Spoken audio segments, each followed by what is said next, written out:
Greetings. I'm glad you're with us today. We have a lot to learn. We're looking at fund accounting for the plant fund. That's our big goal for today.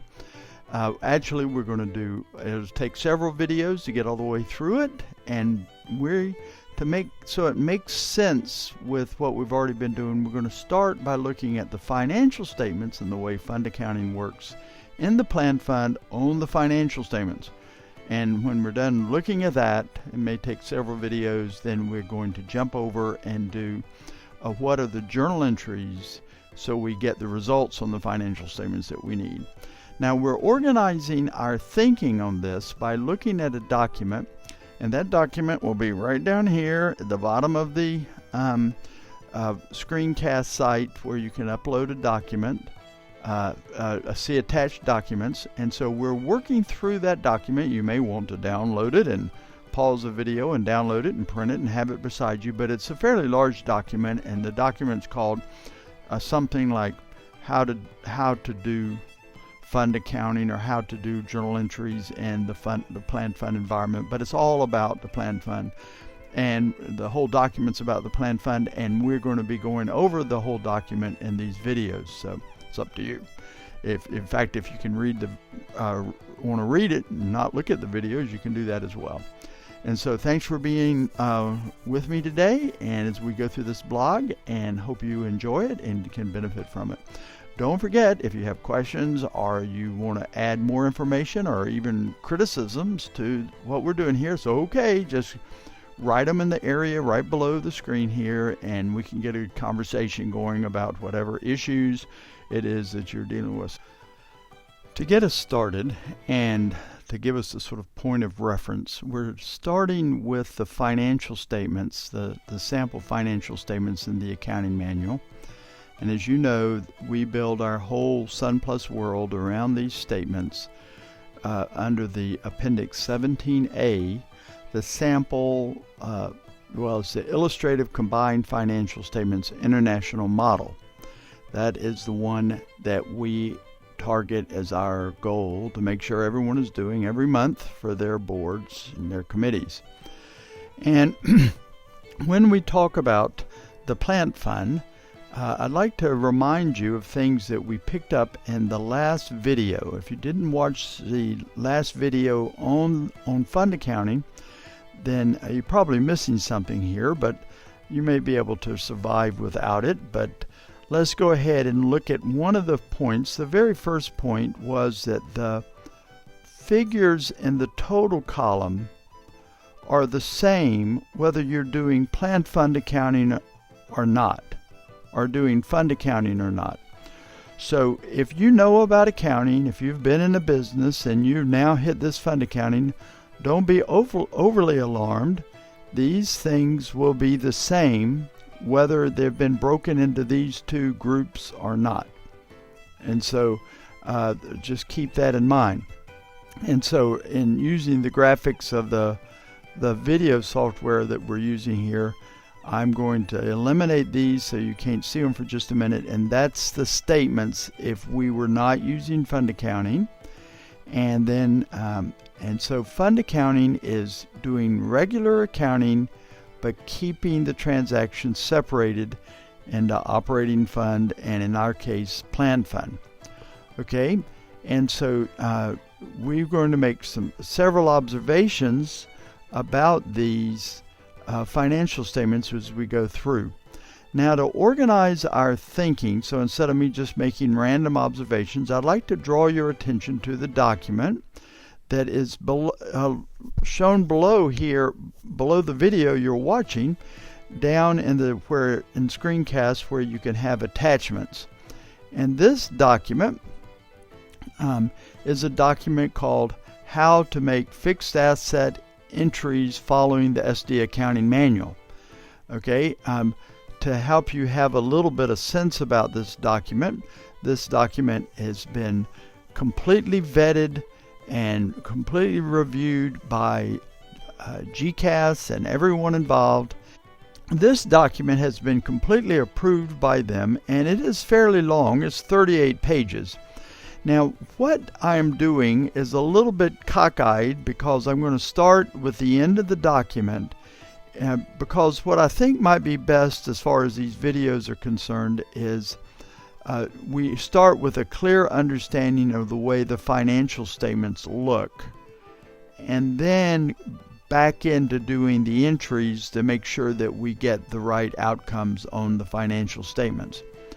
The document itself sort of follows the normal accounting thinking where you do a journal entry and then the journal entry goes through to the financial statements. But I think it might be good to know where we want to end up before we start our journey. And so what we're going to do is go through what is called the checklist for correct planned fund accounting. And basically it's a checklist that you need to use or could use in looking at your financial statements to make sure that you're complying with the accounting manual. As far as planned fund accounting is concerned, it's not about everything in accounting. The accounting manual is just a checklist for the planned fund. So let's start with the first one. We're just going to go through this entire list, and we have 3 or 4 pages. The first page deals with the statement of financial position. And you could look at it almost as my lecture notes in preparing this blog. Okay, so the very first one is, do the inter-fund due to and due from accounts agree? Remember that from our last video. This account here, due from the plant fund of $2,000. Okay, in the operating fund there's a due from, and if this is right, then we ought to be able to go down here into the plant fund and see that there's a payable from the plant fund to the operating fund for an equal amount. Okay, so the debits will, the receivables equal the payables of all of your funds, as we covered in our last one. Okay, so check. Okay, and the next thing, and as long as we are on this interfund receivable and payable, let me just mention this and show it to you. Notice that the due from and the due to accounts do not go over into the total column here. Okay, they're not in the total column. Remember our premise. The premise is that our total column would be the same as whether we were doing fund accounting or not. And so this is a genuine receivable of the operating fund, and this is a genuine payable of the planned fund. However, it is not a receivable of the entire organization, and it is not a payable of the entire organization. So these totals, contrary to what you would expect, do not go over to the total column. And there's a note at the bottom that explains that they don't. Right here at the bottom says the interfund borrowing is eliminated in the total columns. Okay, so there. And so this is properly done and not being carried over here. You may not put them both on the same line, you know, where it mathematically looks beautiful, but conceptually, as far as accounting clarity is concerned, it is confusing. You can't put the planned fund here in brackets so it makes logical sense. You just leave them out of the totals altogether. The next item on our list, going through the list here, the planned fund cash and investments shown in other assets and not current assets. Okay, cash and investments in the planned fund are not held. The definition of cash and the definition of current assets is connected to used in the operating cycle. And so the accounting manual folks have said no, they belong down in the non-current section of the statement of financial position. So if you have any cash showing here or you have any investment showing here, then you know you've got something wrong. To be precise, I frankly would be surprised if you ever had any accounts here. I don't want to go out on a limb and say you can never have anything here, any current assets in the planned fund, but I believe that that would be the case. Very extraordinary circumstance to have any current assets, because the current assets by our definition is something available for operations. That's in regular accounting. It has nothing to do with planned fund accounting. That is, if you were not doing plant fund accounting and you had cash that was designated for a long-term purpose, it would not be a cash even in the absence of fund accounting. Same as with investments. And so plant fund accounting is not what's kicking it down here, just proper accounting for those types of restricted cash. Okay, and so now we go down here under liabilities. This is the counterpart A here. C is the counterpart of A, is the due to, due from, agree, and we saw that they did, so we can go right to D. Plant-related liabilities such as mortgages and plant-secured loans are not divided between current and non-current. The whole liability is shown in other non-current liabilities. So it'd be very extraordinary for you to have any current liabilities in the plant fund.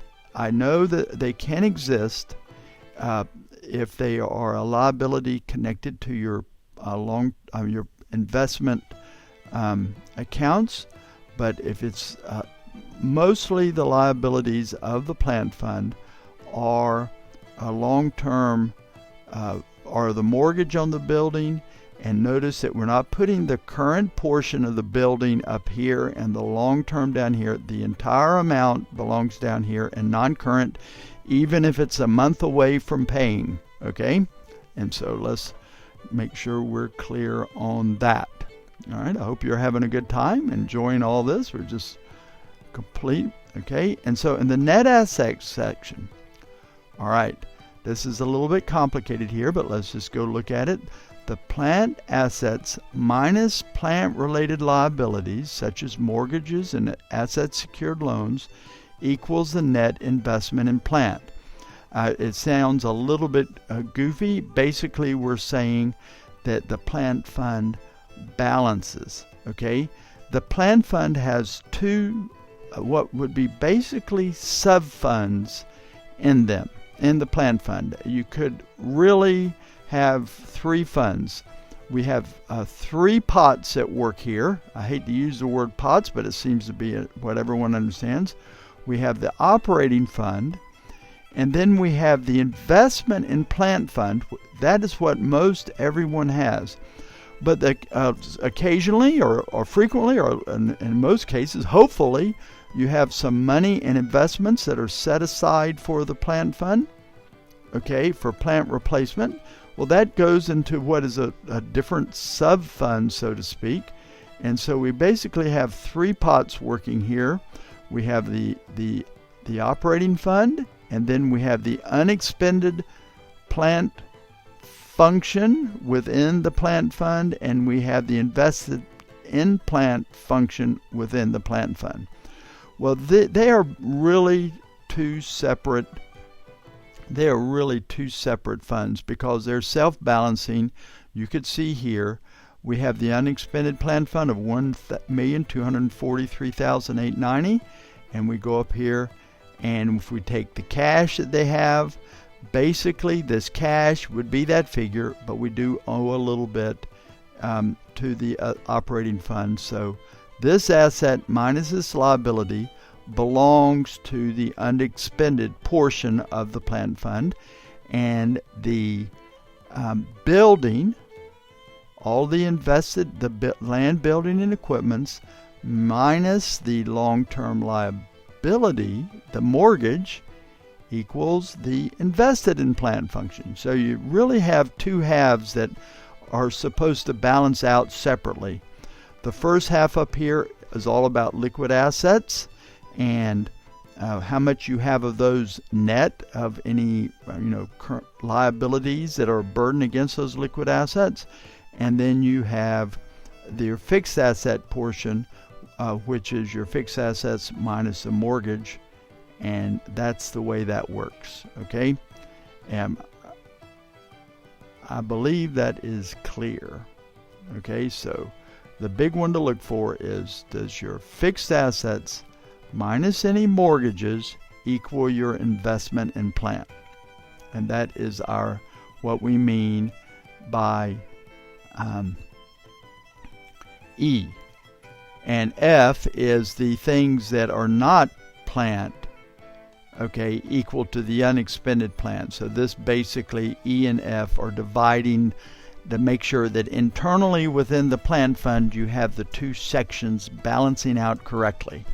Okay, so within one section of the plan fund is your fixed assets, your building and equipment, etc., minus your mortgages, equal to your net investment in plants. And then the second part is does your plan fund cash and investments minus non-plant liabilities equal your unexpended plan function. And so you want to make sure that internally within your plan fund that they balance, that calculation holds true. Now we can go over to the income statement, the statement of financial activity, and make observations about the plan fund. Okay, the first observation we want to make about the statement about the plan fund, and basically my checklist will work in a minute, but let's just look here. You don't want ever to have anything up here in operating income. You can see with a little reflection that obviously that is true, because the operating fund is where operating income ought to be. To have operating income in an operating fund make good sense. And so the only place that we don't have any operating income, and in general the only expense that we'll have is the depreciation expense. And so it doesn't show up real obviously here, but this is the depreciation expense. And so I frankly cannot come up with any scenario that has any different look. For sure, on a practical basis, you should never have anything here or anything here besides depreciation. And so there, because all of those things belong down in capital activity. So the things that you used to put up in income or think belong up here in earned income belong down here in other capital income right there. This figure, the $2,080,657, that includes interest income and donation income and everything else connected to the plant fund. Okay? Pretty interesting, right? Which, if you think about it, it only makes sense. If the operating fund is the operating fund, then we shouldn't have operating items in the plant fund. Okay, makes some sense. All right, and so there was your your income, the appropriation coming in, the capital appropriation. You notice they don't have anything there. So let's take a peek at our checklist. Okay. The expense section says depreciation shows an operating expense in the plant fund. Okay? You don't want any depreciation in the operating fund. Maintenance and repairs expense show as an operating fund, not a plant fund. Show in the operating fund and not in the plant fund. So do not put maintenance expense. Don't have any maintenance expense or anything like it over here in the plant fund. All right, sort of great news, right? All right, the transfer sections. Do the transfer in and out agree? So let's take a peek at that. So we're down at the bottom over in the transfer section. And do these two numbers agree? The transfer out of the plant operating fund into the plant fund, these two numbers should agree, as we talked about in our last video. Okay, so that's the next one on our checklist. Item J has to do with funding of depreciation, and it's a little bit of a confusing problems, okay? But in general, the General Conference, the divisions and unions and conferences use tithe funds to fund depreciation. On a pure, instead of non-tithe funds, tithe funds can be used to fund depreciation. In general, to be more precise, almost all of the assets of a union or a conference would be items that were legitimately purchased with tithe funds, and so the logic is that tithe funds can be used to fund their depreciation. But also in general, the purchase of things like a conference office using tithe funds, we want to avoid a double hit against the tithe funds. So when you buy the building, you don't use tithe funds, and then when you depreciate it, you use tithe funds, if that makes any sense. And so with that little background, it leads us to the rule that says that the transfers for depreciation funding should not exceed the transfers from tithe for depreciation funding should not exceed total depreciation. If you've transferred over more, which is a very logical thing to do to save away for some future need, but those would have to come out of non-tithe funds. So we're hitting the tithe, non-tithe concept at the depreciation level, or the funding and depreciation point, not at the purchase of the asset point. Okay, so to say it again, transfers from the tithe for depreciation funding should not exceed total depreciation. All right, so let me show it to you in the accounting, the financial statements that we have here. Okay, the financial statements do not really properly or completely illustrate it, but we'll do our best to see what we can give you a little point. In our organization, in the sample financial statements, they have $180,000 in depreciation.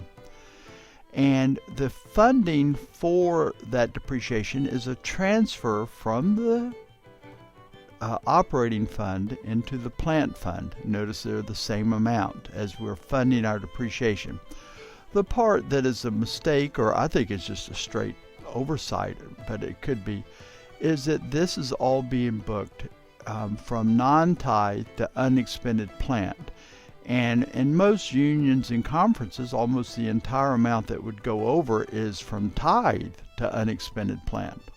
Okay, so I actually think this might even be as trivial as a typo here. So from tithe to unexpended plant is where most of the funding of the depreciation would come from. When I say most, if the union or conference has something that is not appropriately paid for out of tithe on their books, then I suppose you'd have to break it, some coming from non-tithe and the rest coming from tithe, okay, for the depreciation of that non-tithe item. But in any case, the amount coming from tithe, okay, from tithe to unexpended plant, this amount being transferred over should never exceed that amount up there as the depreciation expense. So the amount being transferred from tithe would never exceed the amount of the depreciation expense. So there's no circumstances where that would happen. There are circumstances where you may have some coming from non-tithe and some coming from tithe, but there would never be more coming from tithe than the amount of depreciation itself. And so that's item J, and now we can go on and do item K. And you may have transfers between unexpended and net assets showing, and that also should agree. I don't have a good way to illustrate it on this the sample financial statements, but they show up on the SunPlus financial statements very well, is that when you spend money out of your unexpended plant fund for fixed assets, it becomes a transfer into your net investment in fixed asset section of the plant fund, and those two amounts should agree. Okay, fairly simple. So recapping, no income going into the plan fund and section of the plan fund, no income at all here. All right, no income at all. And the only expense would be depreciation. And all of those that you would expect to be putting in there would go down in this section. Okay. Now our next discussion is about the statement of cash flows. There's not anything particularly important to know here. And the statement of changes in net assets. Okay. I think the things operate fairly logical. Okay, here is this transfer between a few minutes ago where I said these two have to agree. The total transfer out of the plant fund, unexpended plant fund, needs to equal the transfer in of the invested in plant. These two numbers have to always be the same.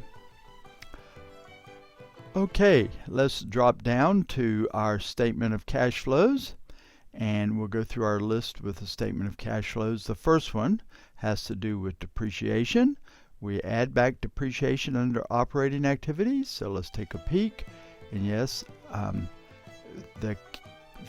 this figure at the top here, the 2653,075, is the bottom line of the statement of financial activity.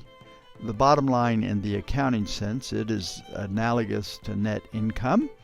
And to get to that figure, to get to the 2653,075, we subtracted out depreciation. We reduced that bottom line by depreciation. Well, depreciation doesn't use cash. It's an expense that doesn't use cash. So to get a cash flow statement working correctly, we need to add it back in. And so here you can see us adding it back in. Since it didn't use cash, looking at our net income figure, well, we add back the depreciation expense. It brings us closer to the amount of cash that we produced that year. Okay. And then we have on our list to go through, okay, subtract donations to the planned fund from operating activities and add back to financing activities. So let's take a peek at that. It might be useful for us to go up for a minute, back up to the income statement. So forgive me for jumping around, but we're going to the statement of activity. And here we have other capital income. Okay, this number here has all of the donation income. Donation income is not up here. Improper if it's showing up here. The donation income for the planned fund, this would be a donation restricted to be purchased, a purchase of a fixed asset. Well, it belongs down here under capital activities as other income. And that number was, increased the bottom line. Here's that bottom line figure I was telling you about right here, the 2653,075. This number increased. And strangely enough, we're going to subtract that number out and not call that part of operations. I'm going to show it to you. It's confusing and your head may start spinning, but it will be fine. Just stick with me. Here you go.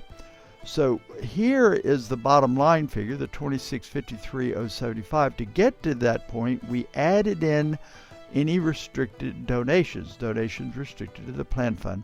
And here, oddly enough, we're going to subtract it out because the accounting rules are going to put that as a financing activity.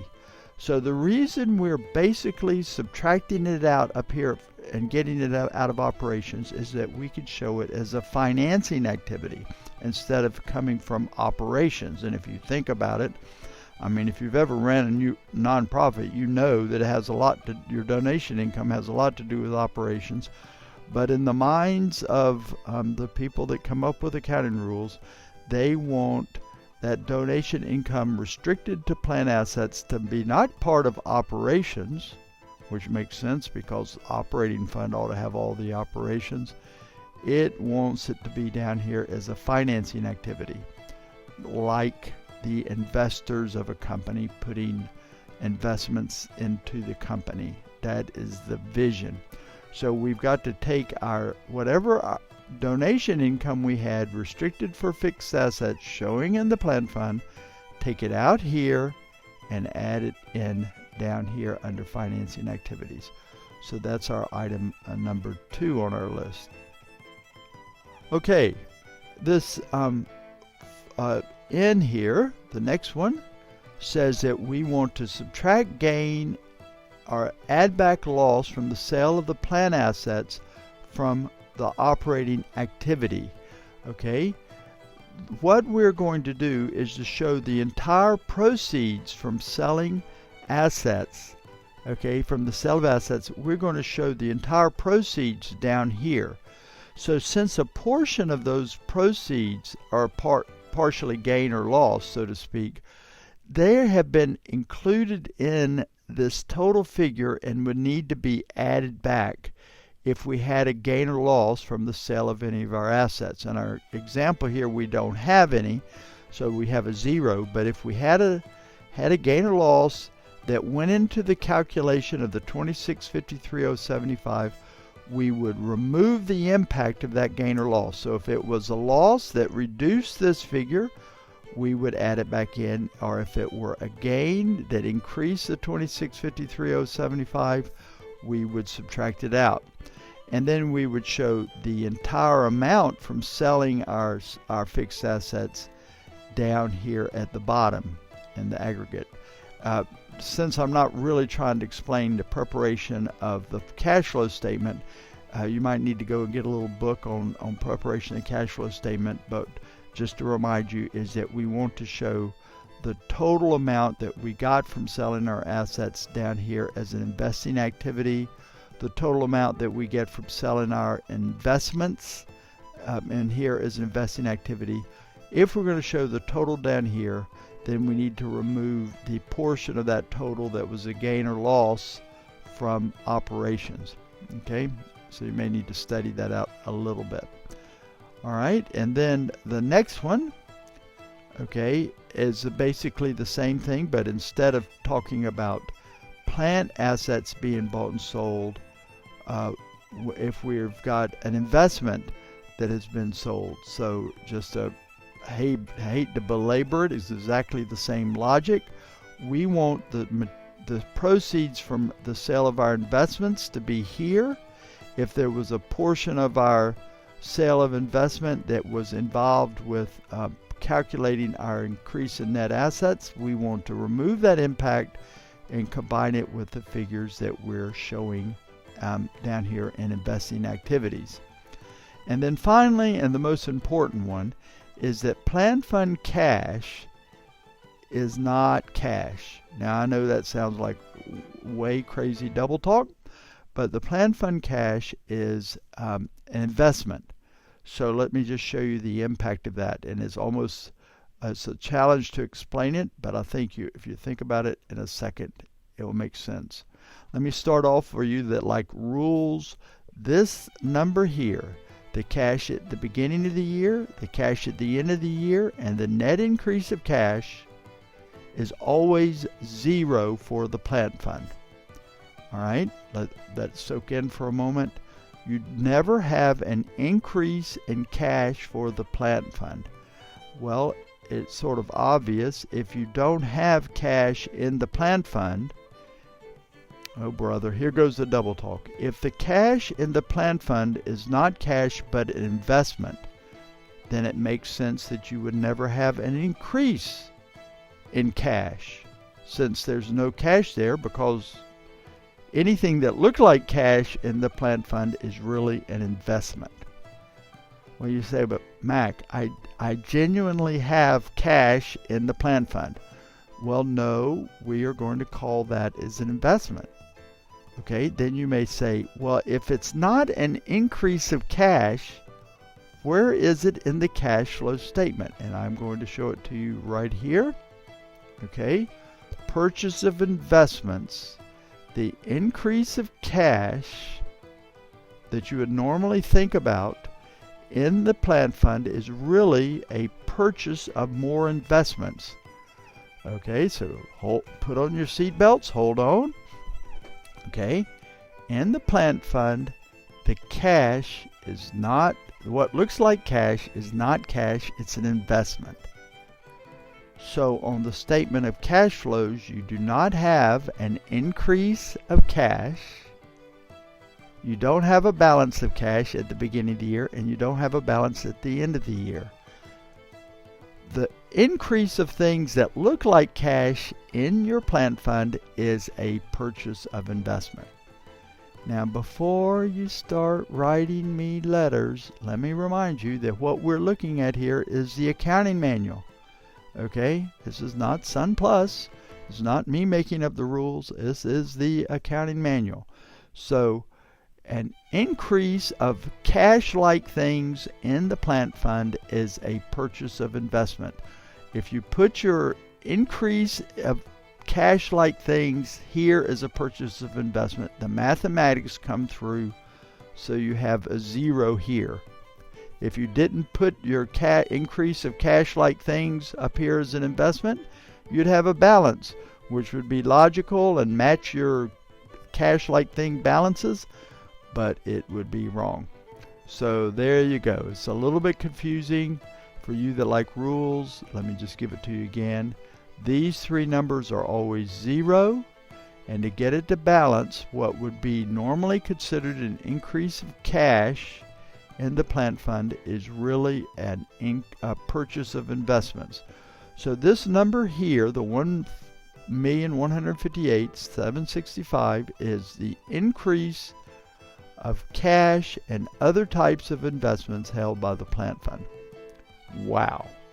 You can read all about it in the document, and you can also read all about it in the accounting manual.